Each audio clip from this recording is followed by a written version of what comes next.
नमस्कार माझ्या विद्यार्थ्यांनो, मी आनंद बाबूराव घोणसे, श्री योगेश्वरी देवी माध्यमिक विद्यालय देवणी या ठिकाणी सहशिक्षक म्हणून कार्यरत आहे.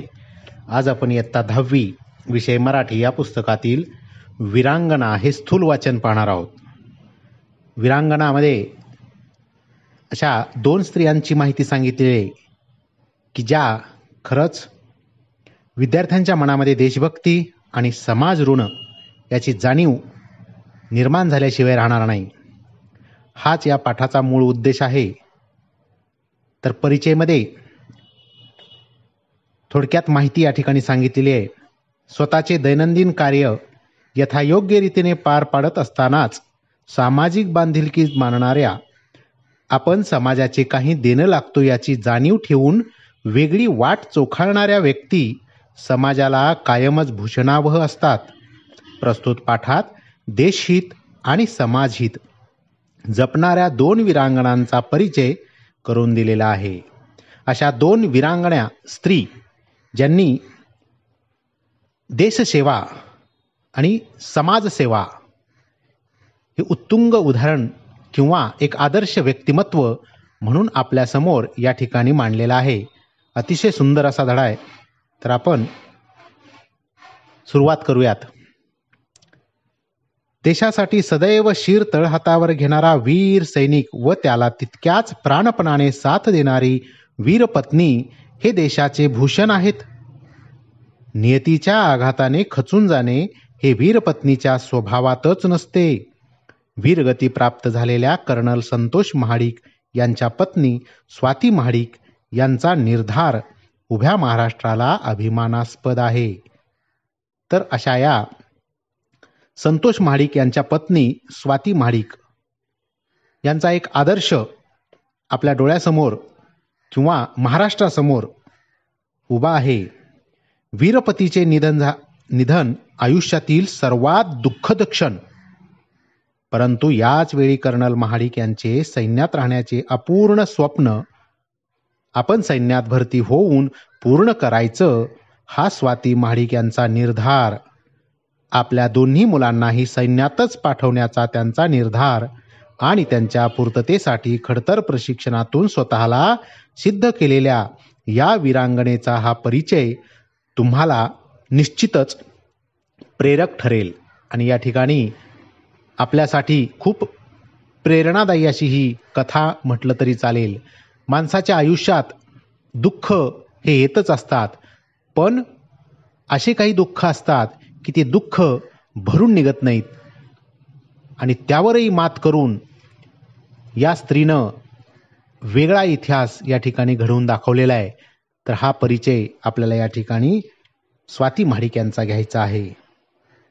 तर पहा, महाराष्ट्र कन्या लेफ्टनंट स्वाती महाडिक यांचा भाऊक वीरपत्नी ते सज्ज वीरांगणा असा प्रवास अत्यंत धाडसी, प्रेरक आणि थक्क करणारा आहे. लेखक या ठिकाणी म्हणतात, महाराष्ट्राच्या कन्या म्हणून ओळखल्या जाणाऱ्या लेफ्टनंट या पदावर आरूढ असलेल्या स्वाती महाडिक यांचा भावूक वीरपत्नी ते सज्ज वीरांगणापर्यंतचा प्रवास हा खूपच धाडसी, प्रेरक आणि थक्क करणारा आहे, हे नक्कीच. शिवाजी विद्यापीठातून BSc व MSW म्हणजे मास्टर सोशल वर्क म्हणजे समाजसेविकेचा किंवा समाजसेवा करण्याचा हा एक कोर्स आहे. तो अभ्यासक्रम पूर्ण केल्यानंतर पुणे महानगरपालिकेतील झोपडपट्टी पुनर्वसन विभागात दारिद्र्य रेषेखालील लोकांसाठीच्या विविध योजना राबवण्याचे काम स्वाती महाडिक करत होत्या. शिक्षण तर पूर्ण झालेलं होतं. BSc आणि MSW सारखा कोर्स यांनी पूर्ण केला आणि त्या माध्यमातूनच, त्या शिक्षणाच्याच माध्यमातून त्यांनी पुणे या ठिकाणी महानगरपालिकेमध्ये जी झोपडपट्टी होती त्या झोपडपट्टीचं पुनर्वसन या विभागात दारिद्र्य रेषेखाली असणाऱ्या लोकांसाठी त्यांनी वेगवेगळ्या योजना राबवल्या. शिक्षण पूर्ण झाल्यावर त्यांनी सुखी संसार करण्याचे स्वप्ने पाहिली होती. दरम्यानच्या काळात त्यांचा विवाह भारतीय लष्करातील अधिकारी श्री संतोष महाडिक यांच्याशी झाला. लग्ना अगोदरपासूनच समाजसेवा करण्याचं वेड ध्यास या स्वाती महाडिक यांना होता आणि लग्न झालं संतोष महाडिक यांच्याशी. हे लष्करामध्ये अधिकारी पदावर होते. लग्नानंतर त्यांनी B.Ed आणि इतर अनेक व्यावसायिक अभ्यासक्रम पूर्ण केले. लग्न झाल्यानंतर सुद्धा शिक्षण त्यांनी सोडलं नाही. पुढेही त्या शिकत राहिल्या. B.Ed केलं आणि इतर अनेक व्यावसायिक अभ्यासक्रम सुद्धा पूर्ण केले. त्यानंतर आर्मी पब्लिक स्कूलमध्ये शिक्षिकेची नोकरी केली. सैनिकी स्कूलसारखी मिलिटरी स्कूल असतात तर त्या ठिकाणी त्यांनी त्या शाळेमध्ये शिक्षिका म्हणून सुद्धा काम पाहिलं. 12.5 वर्षाच्या सुखी संसारातील कार्तिकी व स्वराज ही त्यांची 2 अपत्ये. 12.5 वर्ष त्यांच्या लग्नाला झाली. त्यामध्ये त्यांना 2 अपत्य झाली, एक मुलगा एक मुलगी. कर्नल संतोष महाडिक यांचे पहिले प्रेम म्हणजे भारतीय सैन्य दल आणि आपली वर्दी. संतोष महाडिक हे आपल्या देशावर जीवापाड प्रेम करायचे हे आपल्याला या ठिकाणी दिसून येतं. याची जाणीव स्वाती महाडिक यांनाही होतीच. भारतीय सैन्य दलात आपल्या वैशिष्ट्यपूर्ण कामगिरीचा व आगळ्या व्यक्तिमत्वाचा ठसा कर्नल संतोष महाडिक यांनी निर्माण केला होता. पहिलं प्रेम हे देश सेवा हे या ठिकाणी आपल्याला त्यांच्या कार्यातून दिसून येतं की त्यांची अष्टपैलू त्या ठिकाणी कामगिरी व एक वेगळं व्यक्तिमत्व असा ठसा संतोष महाडिक यांचा सैन्य दलामध्ये निर्माण झाला होता. आणि अचानक 17 नोव्हेंबर 2015 रोजी जम्मू काश्मीरच्या कुपवाड्यात 49 राष्ट्रीय बटालियनचे कर्नल संतोष महाडिक यांना दहशतवाद्यांशी निकराने लढा देताना वीरमरण आले. आणि सैन्यामध्ये असा प्रसंग येतो आणि त्यांना या काश्मीर या ठिकाणी कुपवाड्यात दहशतवाद्यांशी हल्ल्यामध्ये निकराचा लढा देताना यांना वीरमरण आलं. नियतीच्या आघाताने खचून जाणे वीरपत्नीच्या स्वभावात नसते. एवढं मोठं संकट, एवढं मोठं दुःख या स्वाती महाडिक यांच्या वाट्याला आलं की हे दुःख कधीही आयुष्यामध्ये भरून निघत नाही. तर नियतीने, नशिबाने यांच्या पुढं हे खूप मोठं दुःख मांडलेलं होतं. परंतु एवढं दुःख असताना सुद्धा खचून जाणं, निराश होणं, हताश होणं हे स्वाती महाडिक यांच्या स्वभावात नव्हतं असं या ठिकाणी म्हटलेलं आहे. असीम धैर्य असलेल्या स्वाती महाडिक यांनी पतीच्या अंत्यविधीच्या वेळीच भारतीय सैन्यात रुजू होण्याचा निश्चय केला. डोंगरा एवढं दुःख समोर असतानाही त्या खचून गेल्या नाहीत आणि पतीच्या अंत्यविधीच्या वेळीच त्यांनी मनामध्ये निर्धार केला आणि ठरवलं की आपण सुद्धा सैन्यातच रुजू व्हायचं, सैन्यातच नोकरी करायची. म्हणजे याला म्हणतात धाडस, याला म्हणतात हिम्मत. आपला पती हा रणांगणावर वीरमरण पत्करला, लढता लढता धारातीर्थी पडला. हे मोठं दुःख समोर असून सुद्धा स्वतः त्याच क्षेत्रामध्ये जाणं म्हणजे ह्याला खूप मोठं असं वाघाचं काळीज लागतं. ते स्वाती महाडिक यांचं आहे हे दिसून येतं. वयाच्या 40च्या आसपास असूनही वीर पत्नीने निश्चयपूर्तीचा ध्यास घेतला. वयाच्या 40 पर्यंत म्हणजे त्यांचं वय वर्ष 40 असावं, तर 40व्या वर्षामध्ये त्यांनी हा निर्णय घेतला.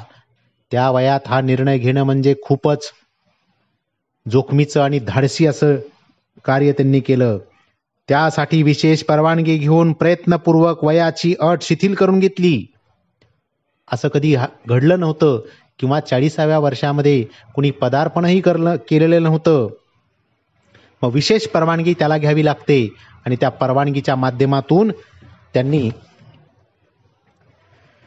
सैन्यामध्ये भरती होण्याचा निर्णय घेतला.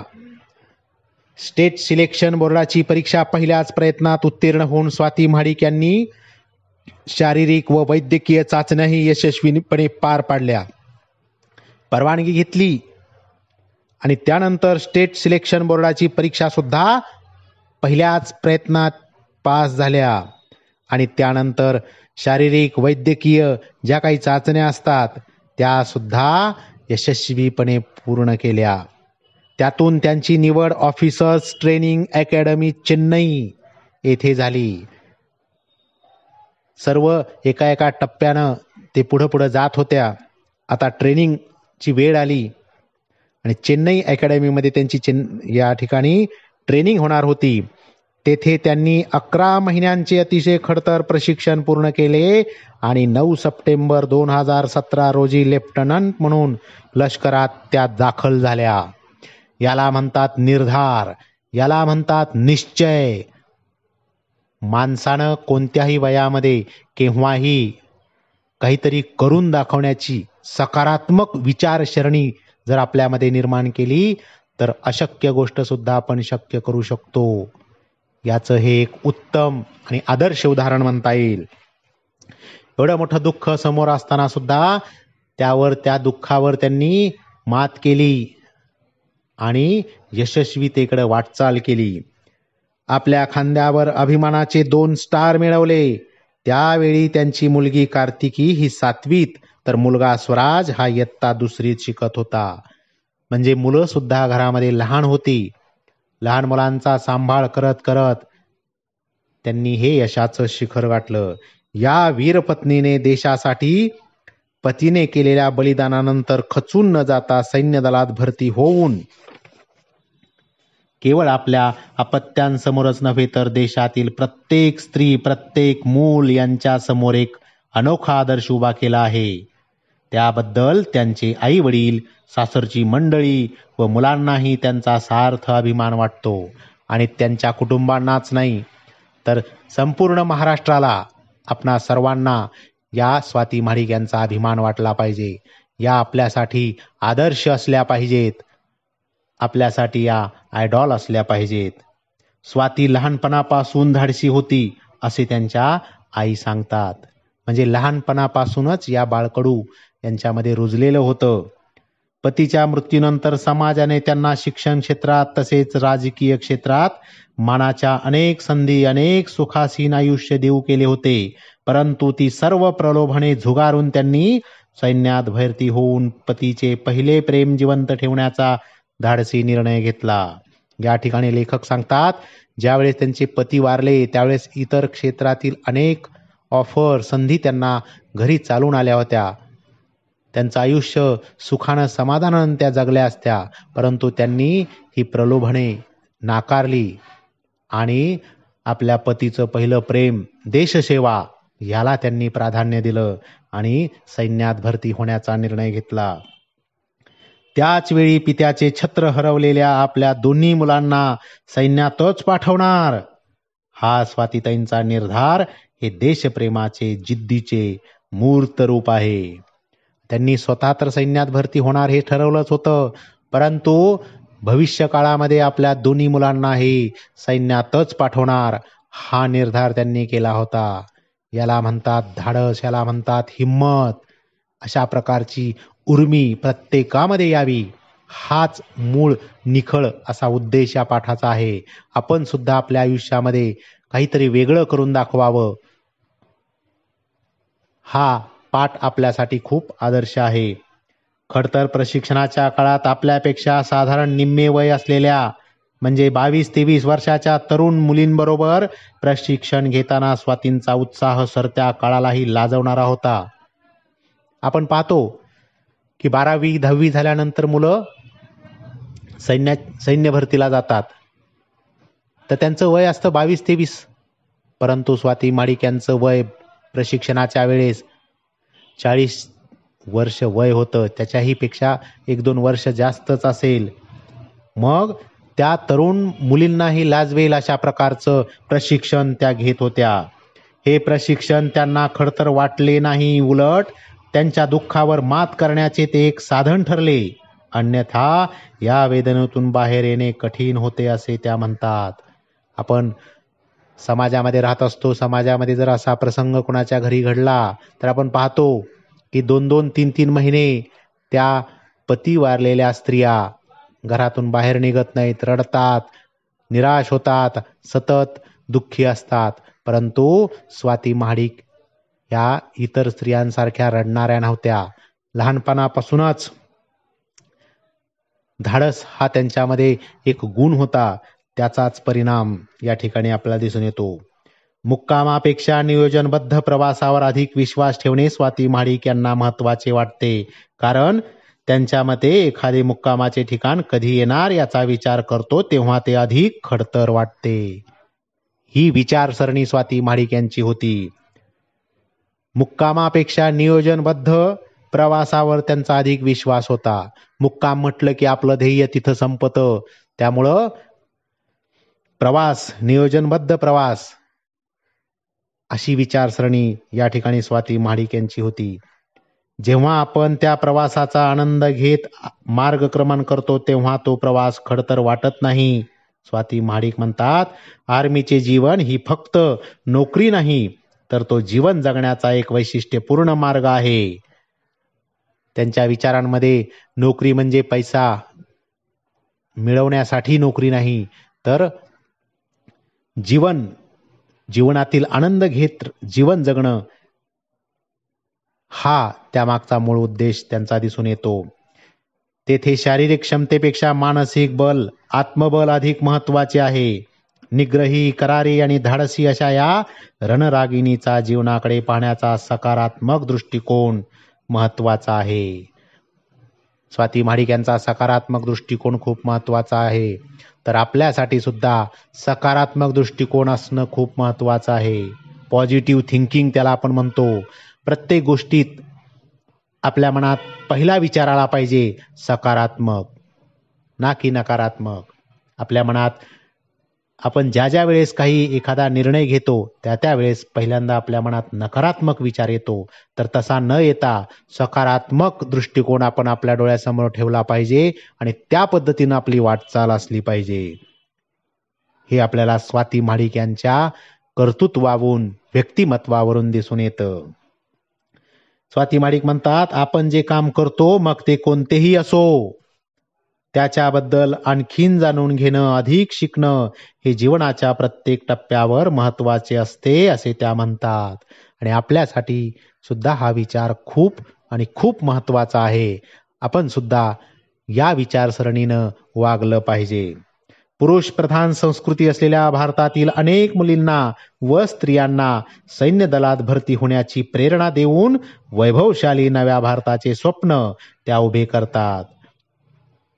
अशा इतर अनेक स्त्रिया आहेत की ज्यांचा आदर्श आपण घेतला पाहिजे आणि त्यांच्या वाटचालीमधूनच आपण शिकलं पाहिजे.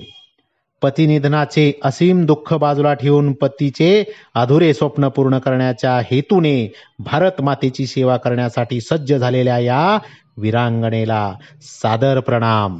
अशा पद्धतीनं आपण सुद्धा या अशा स्त्रियांचा आदर्श घेतला पाहिजे, अशा व्यक्तिमत्वाचा आदर्श घेतला पाहिजे की जेणेकरून आपल्या विचारांमध्ये, आपल्या आचरणांमध्ये नक्की बदल होईल आणि आपण आपल्या जीवनामध्ये प्रगती करू.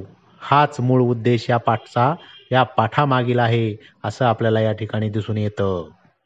मुलांनो, आपल्या भारत देशामध्ये अशा काही स्त्रिया आपल्या भारतीय इतिहासामध्ये होऊन गेलेल्या आहेत की ज्यांच्या चरणी ठेवणी माथा, अशा त्यांच्या कर्तृत्वाच्या गाथा, अशा अनेक भारतीय महिलांची नावं जर तुम्हाला सांगितली या ठिकाणी मी सांगणार आहे की ज्यांच्या कार्याने इतिहास गाजवला.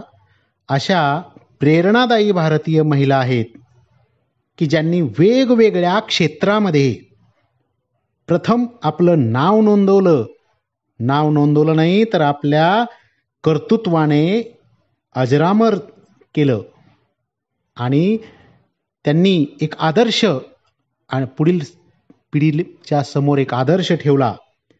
भारतातील प्रत्येक महिलांसाठी या स्त्रिया एक प्रेरक आहेत, आदर्श आहेत, अशा ठरल्या आहेत. त्यामध्ये Mother Teresa, Savitribai Phule, Jijamata, Ahilyabai Holkar, Kiran Bedi, Kalpana Chawla, Sunita Williams, Lata Mangeshkar, Sarojini Naidu, Indira Gandhi, Ramai, Arundhati Roy, Arunima Sinha, Godavari Parulekar, doctor Anandibai Joshi, Bachendri Pal, Sangeeta Saxena, doctor Aditi Pant, A Lalita, Arundhati Bhattacharya, Lakshmi Agarwal, Geeta Verma, Avani Chaturvedi, Bhawana Kanth, Mohana Singh, Durgabai Kamat, Priya Jhingan, P V. Sindhu, P T. Usha, Reita Faria Powell, Hina Sindhu, Mithali Raj, Homi वरारावाला, Saina Nehwal, Fathima बेवी, दीपा मलिक अशा अनेक स्त्रिया आहेत की ज्यांनी वेगवेगळ्या क्षेत्रामध्ये पहिल्यांदा पदार्पण केलं आणि आपल्या नावाचा उल्लेख पहिली स्त्री म्हणून त्या क्षेत्रामध्ये नाव कोरलं. अशा स्त्रिया, त्यामधील पुढील स्त्री या ठिकाणी मी रेखा मिश्रा यांच्याविषयी आपण माहिती घेणार आहोत. यानंतर दुसऱ्या स्त्री आहेत सब इन्स्पेक्टर रेखा मिश्रा. यांचं व्यक्तिमत्व, यांचं कार्य आणि या आपल्यासाठी कशा प्रेरणा देणाऱ्या आहेत याविषयीची सविस्तर माहिती आपल्याला या स्थूल वाचनामधून मिळणार आहे. तर रेखा मिश्रा यांच्यामध्ये एक वेगळं व्यक्तिमत्व आपल्याला या ठिकाणी दिसून येणार आहे. शिक्षण हे खऱ्या अर्थाने उन्नतीचे साधन आहे. सुशिक्षित आणि सुसंस्कृत जनता ही राष्ट्राची संपत्ती असते. अनेक वेगवेगळ्या कारणांमुळे शिक्षणाच्या प्रवाहापासून दूर जाणाऱ्यांना पुन्हा शिक्षणाच्या प्रवाहात आणणे महत्त्वाचे असते. त्यासाठी प्रयत्न करणे हे प्रत्येकाचेच कर्तव्य आहे. हा सुंदर विचार या सब इन्स्पेक्टर रेखा मिश्रा यांचा आहे आणि ही गोष्ट एकदम तंतोतंत योग्य आहे. माणसाला जर प्रगती करायची असेल, माणसाला जर सुसंस्कृत सुशिक्षित व्हायचं असेल तर शिक्षण हाच एकमेव पर्याय माणसाच्या प्रगतीला आहे. आणि जे कोणी या शिक्षणापासून दूर असतात अशांना शिक्षणाच्या प्रवाहामध्ये आणणं हे सुद्धा एक सुशिक्षित आणि सुसंस्कृत असं कार्य आहे, हे आपल्याला या ठिकाणी जाणवतं. शिक्षणापासून वंचित राहिलेल्या, आयुष्याच्या वाटेवरून भरकटलेल्या मुलांना पुन्हा मार्गावर आणून त्यांना शिक्षणाच्या प्रवाहात आणण्याचे समाजहिताचे मोलाचे कार्य करणाऱ्या सब इन्स्पेक्टर रेखा मिश्रा यांचे कार्य सर्वांसाठी प्रेरणादायीच आहे. समाजहितासाठी सतत कार्यरत असणाऱ्या या वीरांगणेचा परिचय तुम्हाला निश्चितच प्रेरक ठरेल आणि नक्की आपल्यासाठी एक ही प्रेरणादायी अशी कथा आहे. तर यांच्याविषयी आपण माहिती घेऊयात. उत्तर प्रदेशातील अलाहाबाद येथे जन्मलेल्या व सध्या मुंबईच्या छत्रपती शिवाजी महाराज टर्मिनस येथील रेल्वे पोलीस दलात आपल्या विशेष कामगिरीने नावाजलेल्या कुमारी रेखा मिश्रा महाराष्ट्र राज्याचाही अभिमान बिंदू ठरल्या आहेत. कारण त्यांचे सामाजिक कामही स्तुत्य आहे, म्हणून त्या महाराष्ट्राच्या अभिमान बिंदू ठरल्या आहेत. त्यांचं कार्यच हे प्रत्येक माणसाची ओळख ही त्याच्या कार्यातून होत असते, हे आपल्याला या ठिकाणीही दिसून येईल. अलाहाबाद विद्यापीठातून इंग्रजी विषयात M.A. करून त्यांनी B.Ed सुद्धा केले व नंतर रेल्वे पोलीस दलाची परीक्षा उत्तीर्ण होऊन 2008 मध्ये मुंबई मध्य रेल्वे पोलीस दलात उपनिरीक्षक म्हणजे सब इन्स्पेक्टर म्हणून त्यांनी आपली सेवा सुरू केली. 2008 साली त्या रेल्वे पोलीस दलात उपनिरीक्षक या पदावर रुजू झाल्या आणि त्यांनी समाजसेवा करण्याचं काम सुरू केलं. आपल्या सर्वांना वाटतं नोकरी लागावी, पण काही व्यक्ती अशा असतात की त्या समाजसेवेसाठी नोकरी करतात आणि त्या माध्यमातून आपली तर उपजीविका भागवतातच, पण समाजासाठी असं कार्य करून जातात की ते कार्य एका आदर्श अशा ठिकाणी जाऊन पोचतं. रेल्वे पोलीस दलातील पहिल्या 2.5 वर्षाच्या सेवेतील 1 वर्ष त्यांनी महिला सुरक्षा यंत्रणेत काम पाहिले व पुढील अवघ्या 1.5 वर्षाच्या कालावधीत रेल्वे स्थानकावर भटकताना सापडलेल्या 434 अल्पवयीन मुलामुलींना त्यांच्या पालकांपर्यंत सुरक्षितपणे पोहोचवण्याचे कार्य केले. काम हे तर प्रत्येक जण करतात, पण कामामधून सुद्धा योग्य काम, चांगल्या दर्जाचं काम काहीच लोक करत असतात. त्यामधील ही एक व्यक्तिरेखा म्हणजे रेखा मिश्रा.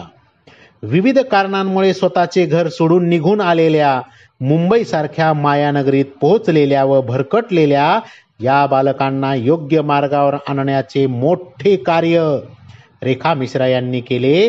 त्याबद्दल समस्त रेल्वे प्रशासनाला त्यांचा अभिमान वाटतो. त्यांचाच नाही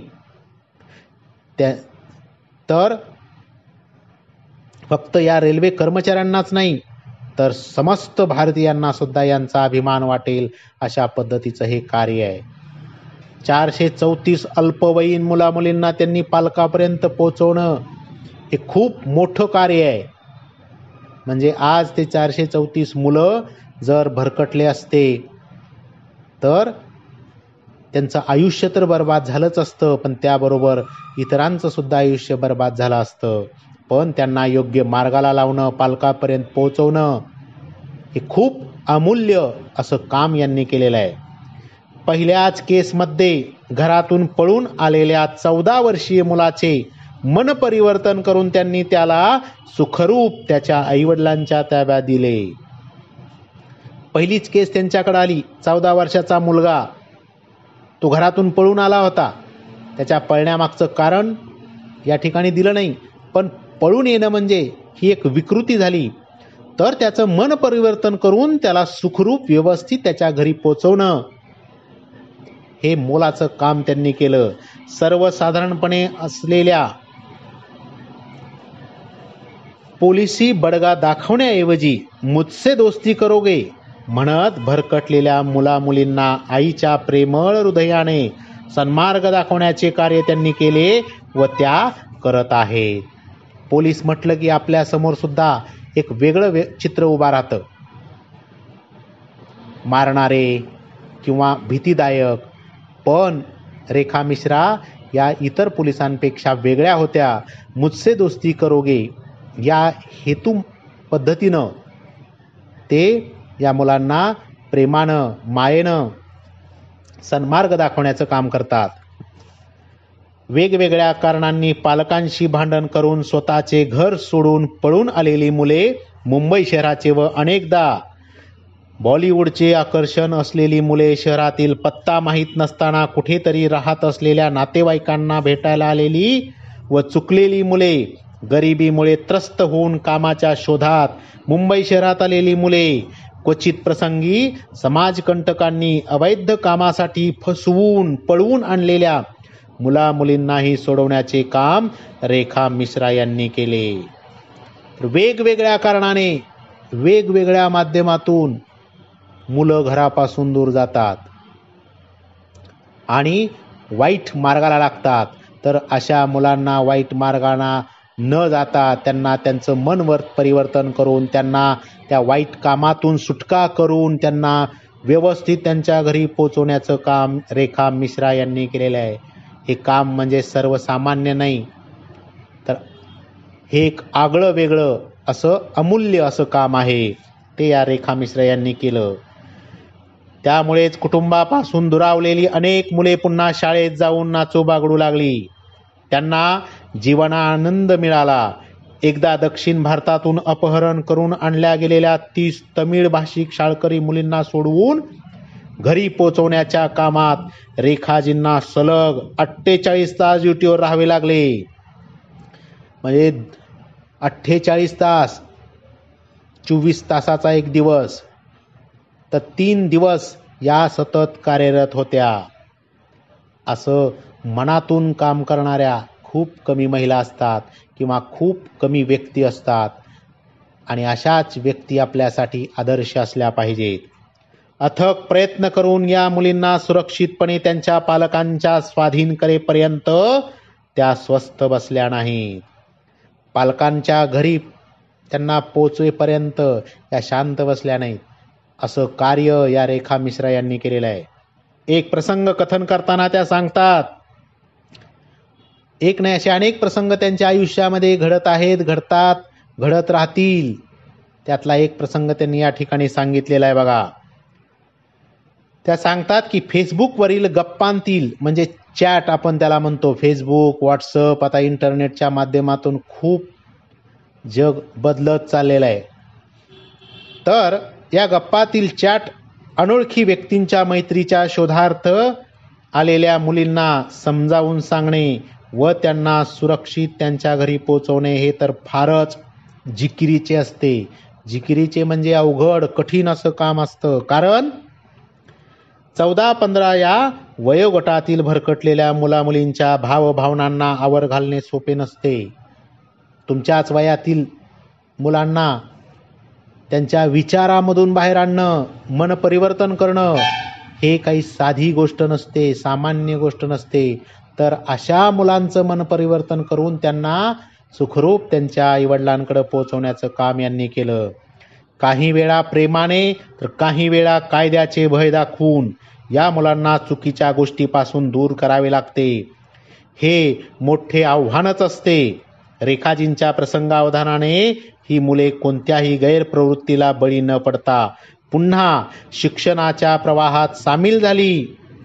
अन्यथा त्यांचे भविष्य काय असते याची कल्पना न केलेलीच बरी. आणि आपण पेपरमध्ये, टी व्हीमध्ये, बातम्यांमध्ये पाहतो असे कितीतरी मुलं भरकटलेले अवस्थेत आपल्याला पाहायला मिळतात. त्यांचं आयुष्य हे वेगळ्या मार्गाला लागतं आणि या मार्गाला लागल्यामुळं त्यांचं संपूर्ण कुटुंब हे दुःखामध्ये व्यस्त होतं. हे आपण आपल्या डोळ्यांनी, आपल्या शेजारी पाजारी, आपल्या गावात, आपल्या शहरात, टी व्हीवर, बातम्यामध्ये आपण ऐकतो. तर अशा मुलांना योग्य मार्गाला लावून शिक्षणाच्या प्रवाहात आणण्याचं काम रेखा मिश्रा यांनी केलेलं आहे. भरकटलेल्या मुलांच्या आयुष्याला वळण देणे, त्यांना शिक्षणाच्या प्रवाहात आणून त्यांचे भविष्य घडवणे, अशा कार्याची समाजाला नेहमीच गरज असते. तर हे कार्य रेखा मिश्रा यांनी केलेलं आहे. राष्ट्रघडणीत त्याचा वाटाही मोलाचा असतो. म्हणूनच सब इन्स्पेक्टर रेखा मिश्रा यांनी स्वीकारलेल्या या अनोख्या कार्याला मानाचा मुजरा. तर असं प्रेरणादायी कार्य या रेखा मिश्रा यांनी केलेलं आहे. आपण अशा व्यक्तींनाच आपला आदर्श मानलं पाहिजे. असे व्यक्तीच आपल्या जीवनामध्ये परिवर्तन घडवू शकतात. अशा व्यक्तींची चरित्र वाचा, पुस्तकं वाचा. आपण आज वाचनापासून खूप दूर गेलेलो आहोत. म्हणून समाज बिघडत चाललेला आहे.